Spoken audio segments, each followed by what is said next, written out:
Hey guys. Welcome to the Tesla shareholder meeting. I just want to start off by saying, hot damn, I love you guys. We have the most awesome shareholder base. I mean, it's just incredible. Any public company, it's incredible. Wow. We've got a great sort of shareholder meeting here to recap the achievements of the company and tell you about where we're going. I think it's incredible. I think we're not just opening a new chapter for Tesla, we're starting a new book. So those of you who have been following Tesla closely understand, like you get it, you know? And so like, the important thing is you get it. I mean, where things are going, I think is just gonna be absolutely mind-blowing. You know, we're obviously making great progress in solving the sustainable energy problem, you know, with electric vehicles, with stationary storage, with solar, and then I think in terms of the value of the company, autonomy is just such a mind-blowing thing that, like I said, you guys understand, but I think most of the world does not yet understand. So, and you know, in talking to a lot of the sort of the big institutional investors, I mean, they're often in like New York and they don't drive cars. So I'll be like, have you driven our car? Have you tried self-driving? You know, the version 12.3, and they're like, oh, no, okay.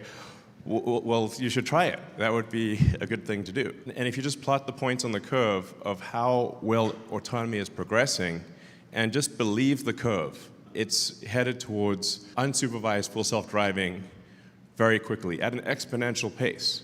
If you just, so it's really as simple as that. And in fact, I'd invite you to just do it personally. Just say, okay, with each release, how many miles do you drive before you have to intervene? It's like literally that simple. And with each release, you'll see there's a big improvement, and it looks like an exponential. So, and it's very clear that will actually go to the point where it is actually far safer than a person driving the car. So, and I have some insight into, you know, the next releases, because we've got basically, for every release that's on the road, we kind of see what the next generation release is and a little bit about the release after that. So we have some insight into where it's going, and it's really amazing. No question whatsoever that will far exceed human safety. Yeah, no question. So, and I think, you know, I have mentioned this, but like sometimes it's like helpful to sort of reiterate and connect some of the dots, because sometimes people wonder, well, how do you go from this big fleet to actually monetizing the fleet in an autonomous situation? And it's actually a combination of like, it's like Airbnb and Uber to some degree. So like there'll be some cars that Tesla owns itself in kind of like an Uber fashion, but then for the fleet that is owned by our customers, it will be like an Airbnb thing. You can add or subtract your car to the fleet whenever you want. So you can say like, I'm going away for a week, at just one tap on your Tesla app, your car gets added to the fleet, and it just makes money for you while you're gone. Yeah. You can say you can add it to the fleet for a few hours, for a few days, for a few weeks. Whenever you want it back, you can say come back, and the car will come right back. And I'm highly confident that it will far exceed the value of, like the revenue made by the owner of the car will far exceed the actual monthly payment. And then Tesla will obviously take a rev share on that, but most of the money will go to the owner of the car. And this is actually going to work. This is what will happen. So I mean, mark my words, this is simply a matter of time. Now, admittedly, I'm a little optimistic sometimes. You know, so I don't have complete lack of self-awareness. But if I wasn't optimistic, this wouldn't exist. This factory wouldn't exist. You know. So you know, that's what my brother, who's awesome, he's here, just got reelected. No, sorry, those things. So, like a little anecdote, like when we were kids in school, my brother would tell me the wrong time for the bus so that I wouldn't miss the bus. And then I'd be upset with him, like, why'd you tell me the bus was going to come earlier than it was? And he's like, well, because otherwise you'd be late for the bus. This is an actual thing that would happen. So I guess I've been sort of pathologically optimistic from birth. But that's the reason all this stuff is happening anyway. It's like I got to be somewhat pathologically optimistic. But I do deliver in the end.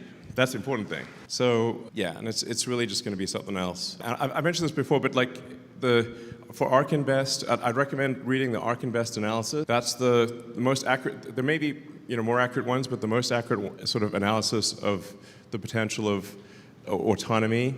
The most accurate that I'm aware of is Cathie Wood's ARK Invest. So, and if I recall correctly, they predicted somewhere over a $5 trillion valuation for Tesla just based on vehicle autonomy, not counting Optimus. Yeah, I agree with that. So I think just based on vehicle autonomy, we can 10x, more than 10x the value of the company. I believe that's what will happen. Hey, no, it's just what do you know? It's 4:20 p.m. I just noticed that. So yeah, I think that's actually. I think that's pretty accurate, but it actually gets way crazier when you think about the Optimus robot, which is really a humanoid robot that is intended to, be able to do anything you want it to do, to be, it's your companion. It can be at your house. It can sort of babysit your kids. It could teach them, be a teacher. It can do factory stuff. Like I think that the ultimate ratio of you say, how many super useful humanoid helper droids do you want? Like, who doesn't want a C-3PO, But a C-3PO plus R2-D2 plus, plus.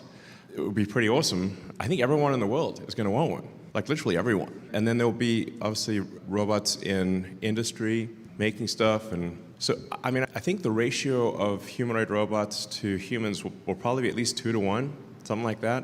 1 to 1 for sure, so, which means like somewhere on the order of 10 billion humanoid robots, maybe 20 or 30. And so then it's like, okay, well, let's say, you kind of make, let's say the build rate is, I think the build rate will be probably something ultimately like 1 billion a year, humanoid robots, like actually. And if Tesla just has a 10% share of that, and it might be a lot more than 10%, and there's, we make like 100 million Optimus units a year. For reference, the auto industry is roughly 100 million vehicles per year. So that, sort of similar ballpark, at least within an order of magnitude.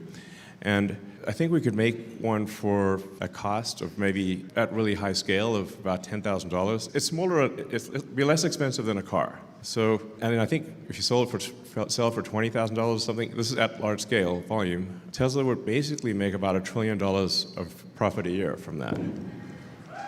So, yeah, if the price earnings multiple is, say, I don't know, 20 or 25, something like that, would mean a $20 trillion market cap from Optimus alone, and probably 5 to 10 from autonomous vehicles.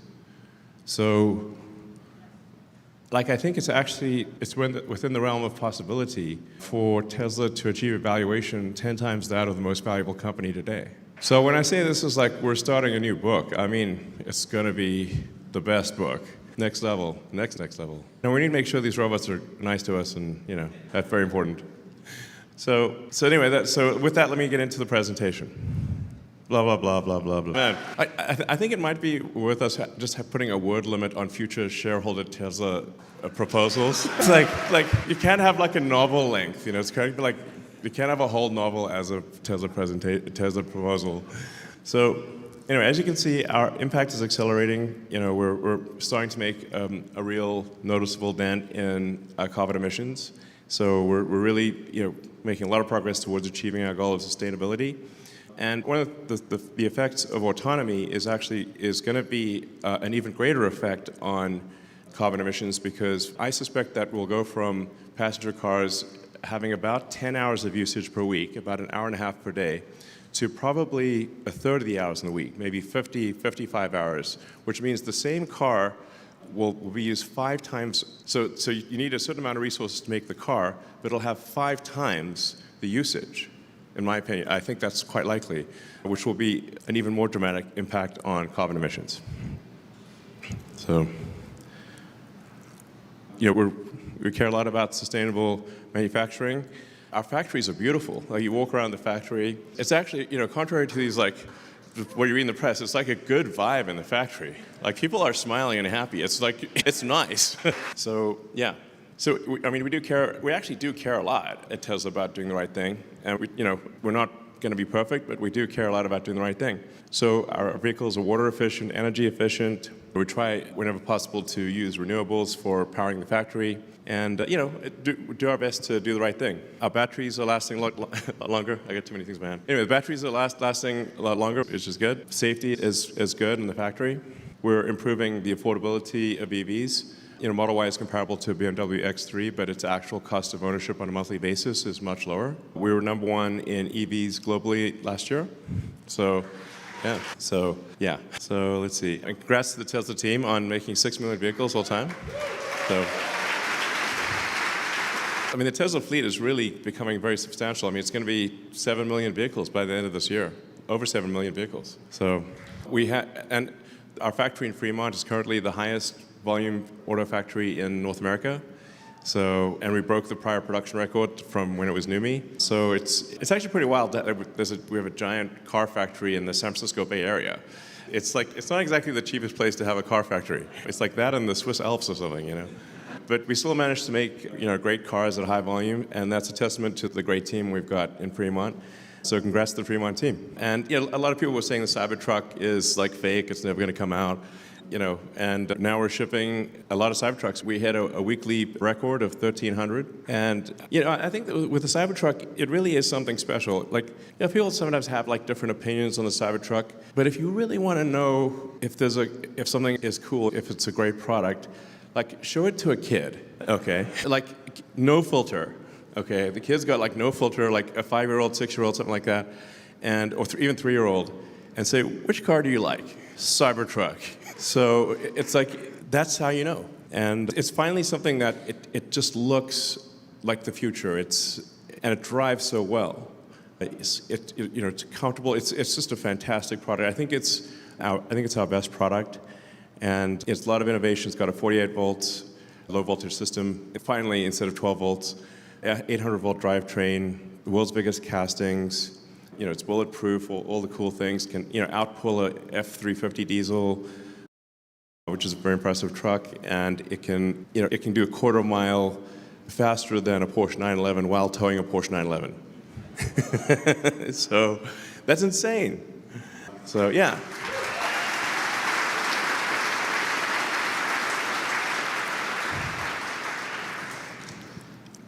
And if you think about it, like, how often do companies make products that move your heart, that are really special? It's so rare, and I think this is one of them. So, yeah.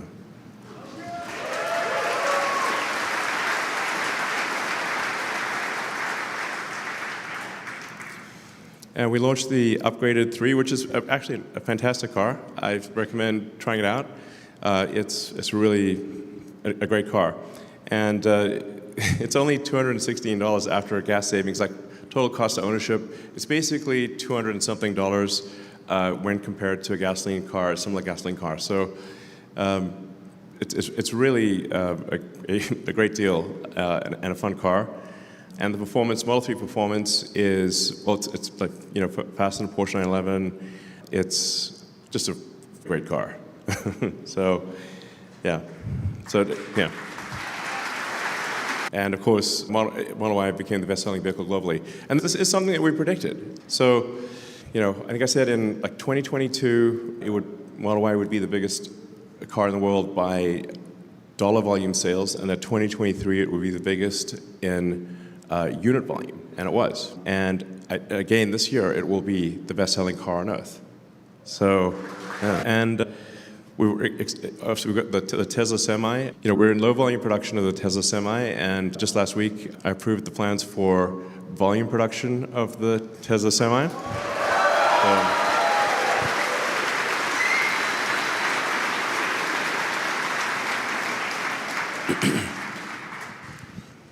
So we're going to make a lot of semi-trucks. We're going to start off with, it's something, I think it'll actually move the needle financially. It's not a small thing. And the thing about like commercial vehicles is that companies that use them are super objective. It's not like, it's actually, I mean, obviously we're going to make it have cool style and be an awesome car. But for commercial vehicles, the companies that make the buying decisions, they just look at it and say, like, what are the numbers? Like, is this cost less to transport or cost more to transport than, say, a diesel truck? And the thing is that the economics are much better than a diesel truck. It's kind of basically a no-brainer. If you're a transport company, you don't use the Tesla electric Semi, you're just losing money. Why would you do that?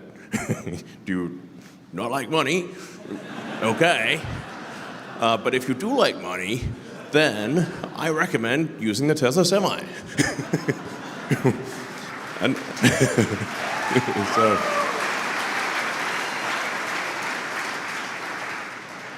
so I think this is really going to actually sell at a scale that people will be surprised at and will actually move the needle financially and do a lot of good.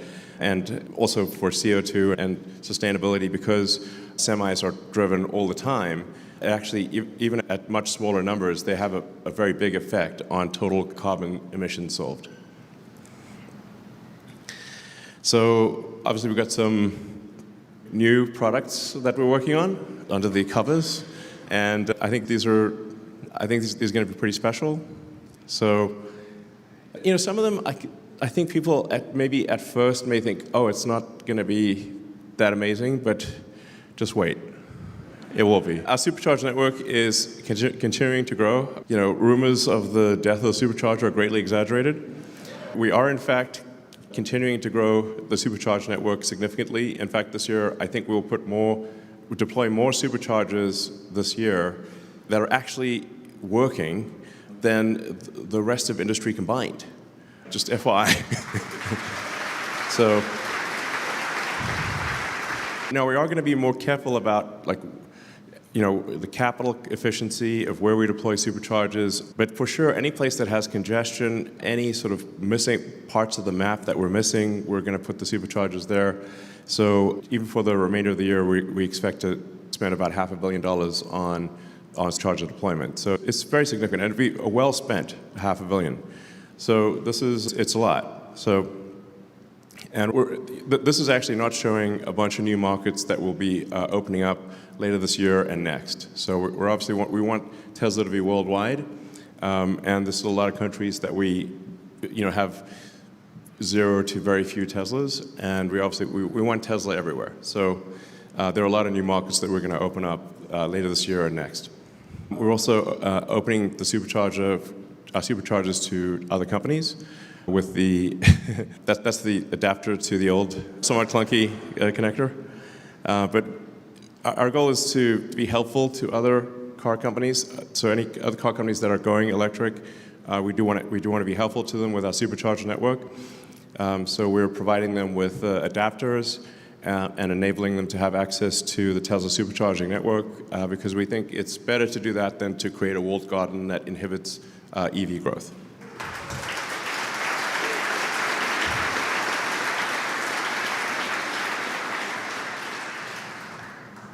Oops, there was a bit of latency here. And we're also innovating a lot in battery production with the 4680 that's built right here. And it's a hard problem, like there are entire companies that just make battery cells. That's all they do. But we're making good progress. Like all the Cybertrucks that you see use the Tesla 4680 cell. And we have a clear path to the 4680 being, we think, probably the most competitive cell from a manufacturing efficiency standpoint. And so but it is a hard problem, I have to say. There's quite a lot of brain damage required to be good at cell manufacturing. It's like a brain damage high. But I think it does give Tesla resilience in the face of if there are changes in the, geopolitical situation somehow. But it's good to have some independence in cell manufacturing. So yeah, and we're making steady progress, and we also have the cathode refinery, which you can see behind the main factory. So you can sort of see it in the picture there. That's a cathode refinery, and then we've got the lithium refinery in South Texas. And so we're just making sure we've kind of got the pieces of the puzzle. And if you were to look at sort of a video of how Tesla does, say, cathode and lithium refining and how the rest of industry does it, it's night and day. You can sort of eat off the floor in the Tesla refinery, and I would not recommend doing so in the others. So, we're definitely going very vertical here, but I think that it's a wise investment that will pay off more than people realize. So.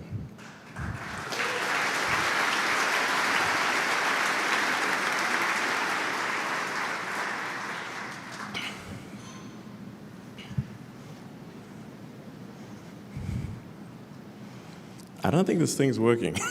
So this year, we're also on track to complete a massive number of energy deployments. So that is a gigantic increase in deployment capability. So we seem to be tracking to sort of a 200 to 300% year-over-year growth in energy storage deployment in stationary pack. So it's giant. And the limiting factor really is being able to build more megapacks and build more Powerwalls.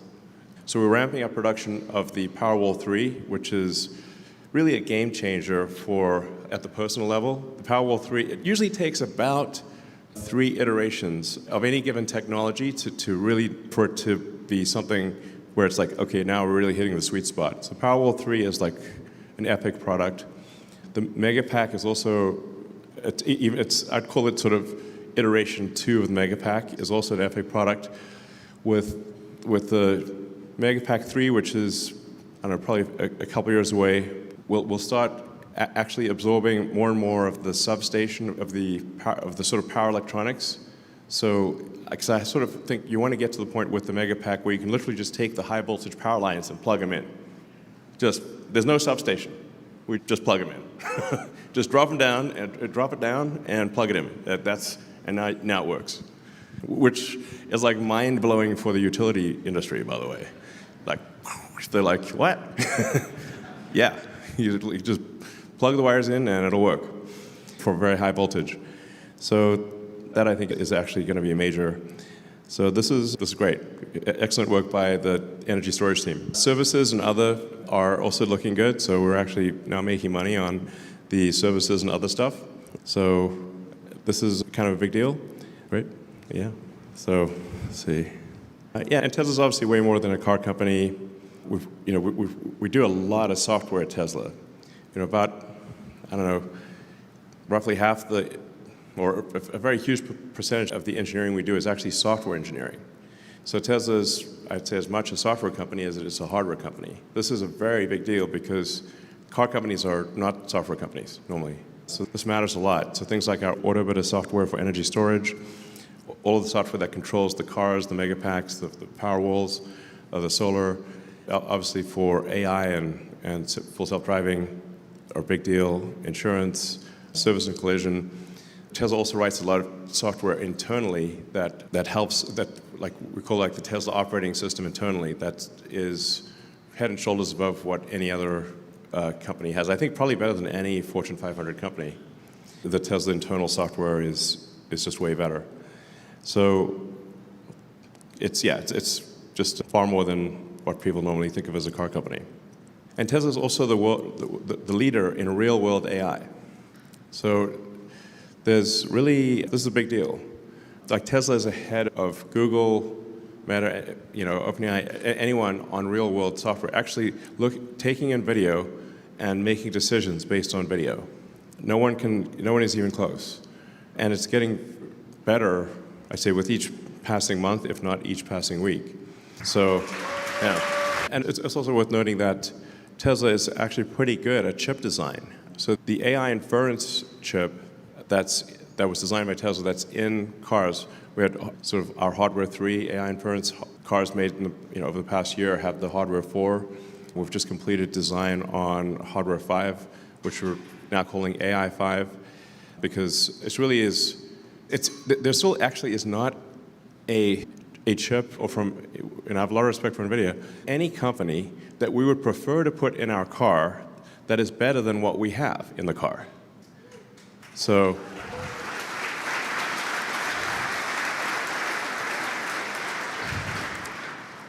we started from scratch in chip design, just as we started from scratch in AI software, and have the best real-world AI software and the best AI inference chip in the world from nothing. So this is, a big deal. And the capability of the chips in the car is dramatic. Right now, all the cars are actually training, we have hardware 4 run hardware 3 in emulation mode. So we'll continue to make significant progress in hardware 3, but later this year we'll actually bifurcate, continue working on hardware 3, training on hardware 3, but then do separate training on hardware 4. That'll be the sort of training cluster that we're building at the south side of the Gigafactory, and that'll be dedicated hardware for video and inference. And so the Hardware 4 has cameras that have about 4 or 5 times better resolution, and depending on how you count the sort of Hardware 4, it's about anywhere from 3 to 8 times better than Hardware 3. But everything you're seeing thus far is just Hardware 3, and we still have a long way to go before we reach the limits of Hardware 3. So Hardware 3, I think, will do amazing things, but Hardware 4, I think, will probably do about 5 times better. Then Hardware 5, which comes out in about 18 months or so, is 10 times more capable than Hardware 4.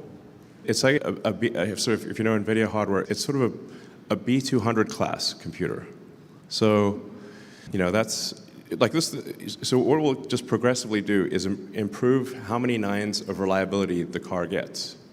And then, of course, that will go into Optimus as well. So the same chip will go into, Hardware 4 will go into Optimus, is an Optimus.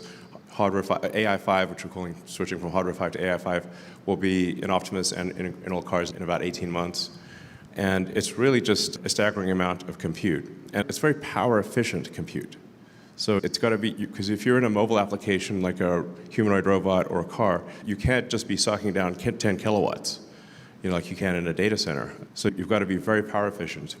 So the, sort of Hardware 3 and 4 are only a few hundred watts. Yeah, this is hard.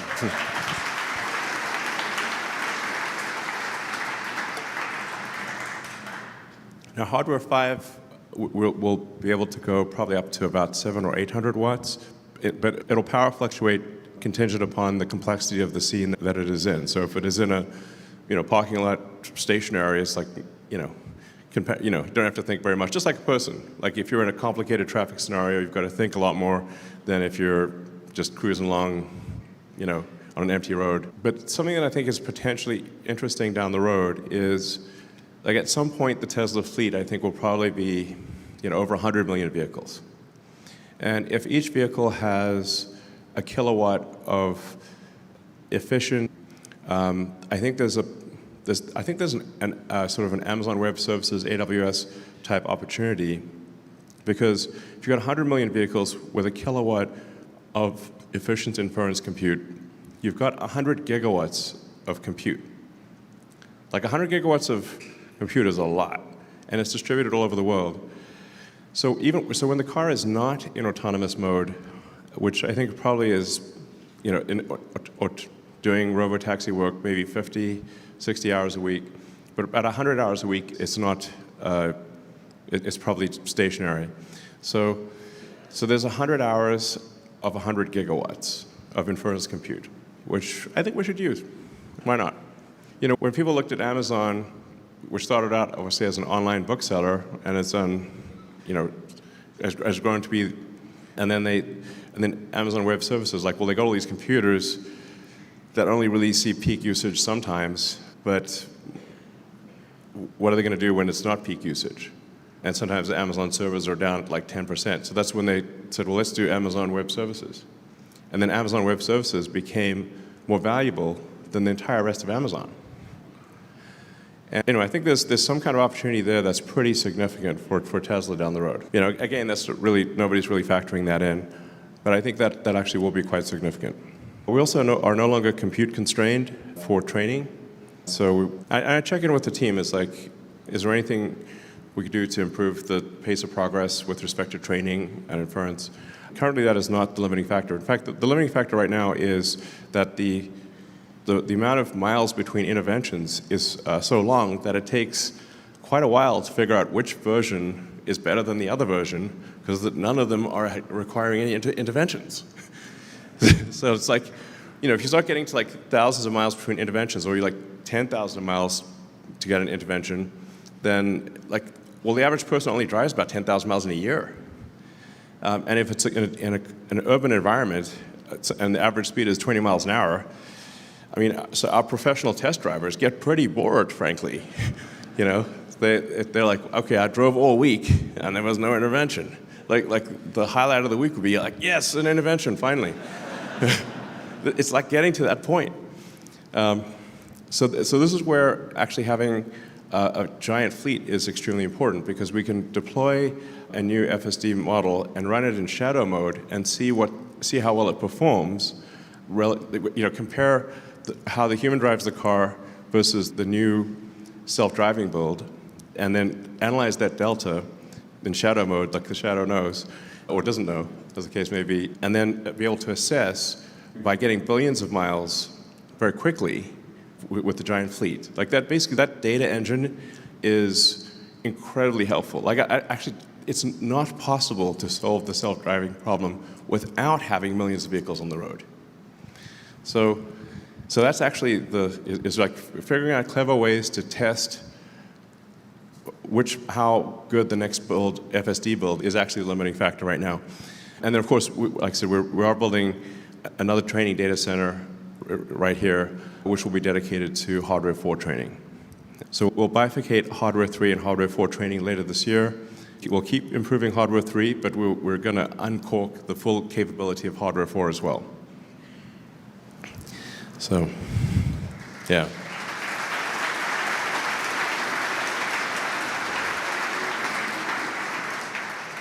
I think most people here have tried out version 12.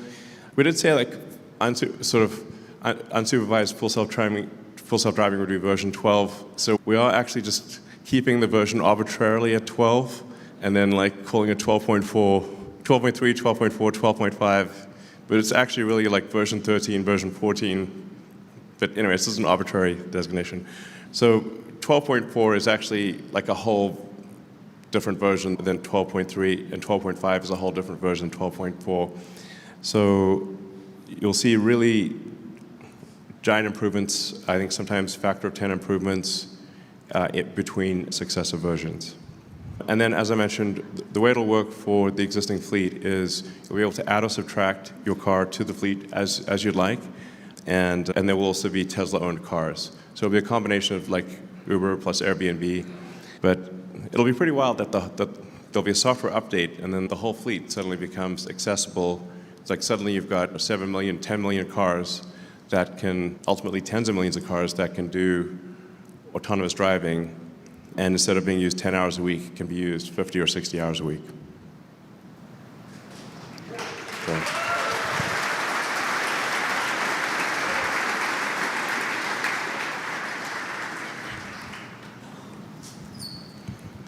So it's pretty wild to just be in Palo Alto with a bunch of cubes, and then a humanoid robot just walks past. We've made a massive amount of progress with Optimus in a short period of time, from someone pretending to be a robot dancing in a suit, to a pretty hodgepodgey robot, to a robot that is actually doing useful tasks in the factory today. So we have 2 Optimus robots in our Fremont factory that are doing basically this task, which is taking cells off the end of the line and placing them in a shipping container. And yeah, we actually have quite a few of these cruising around our offices in Palo Alto. So and I think we've got one major hardware revision, which should be done by end of this year or early next, and then we'll move into a limited production next year of Optimus. Limited production for use in our factories, where we'll test out the product, kind of, as I say, sort of eat our own dog food or whatever the electronic equivalent of that is. So, but I think like next year, my prediction is next year we'll have over 1,000, maybe a few thousand Optimus robots working at Tesla, and things are going to scale up very rapidly from there. So we'll iron out the bugs. It'll like the degree of autonomy will be radically better. You'll just literally be able to talk to it and say, please do this task, or I'm going to show you something. Now do the thing that I'm showing you. And get to the point where it can watch a video of something like a person and then learn just by looking at that video and do that task. So yeah, so really it's going to be quite something. And I'm confident of the prediction that there will be more, like the ratio of humanoid robots to humans will be greater than 1 to 1. So that there'll be, more than 10 billion humanoid robots in the world, probably 20 or more. And Tesla's going to be by far the leader in that. You're seeing a lot of robot startups But I think it's actually very challenging to do Optimus as a robot startup, because what we found, to make Optimus work, we've had to design from first principles, from scratch, every part of the robot. So the motor, the gearbox, the power electronics, the communication system, everything had to be done from scratch. We found that there's basically nothing, there's no supply chain. So even though there are many electric motors made in the world, there's no supply chain for the types of motors and sensors and gearboxes that are needed for a humanoid robot. And what you're seeing here is our current generation hand and arm, but our next which has 11 degrees of freedom. Our next generation has 22 degrees of freedom. It will be able to play the piano. So it's really like, wow. Now, of course, like I said, we need to make sure we don't have the Terminator scenario. That's very important. So safety of the humanoid robot will be very important.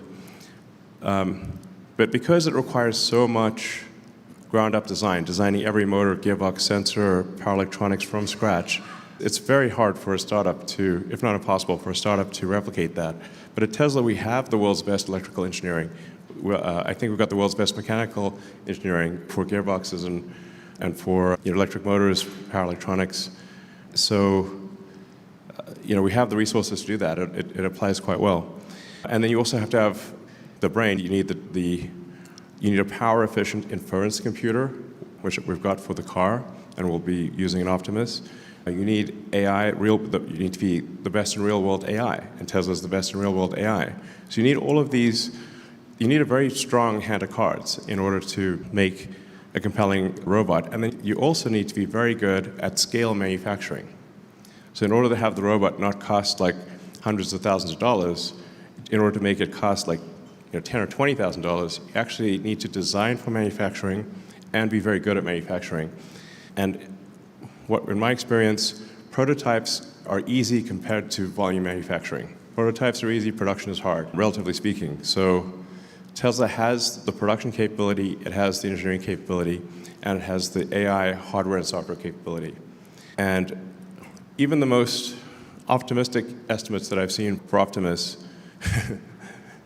the optimist, I think undercount the magnitude of what this robot will be able to do. As I said at the beginning of the presentation, I agree with the Ark Invest analysis that autonomous transport is called sort of a $5 to $7 trillion market cap situation. Optimus, I think, is a 25. Literally $25 trillion market cap situation. So.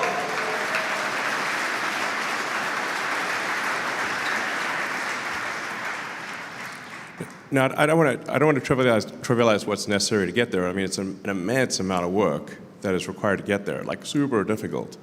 But we are moving very fast down that road, and we're going to make it happen.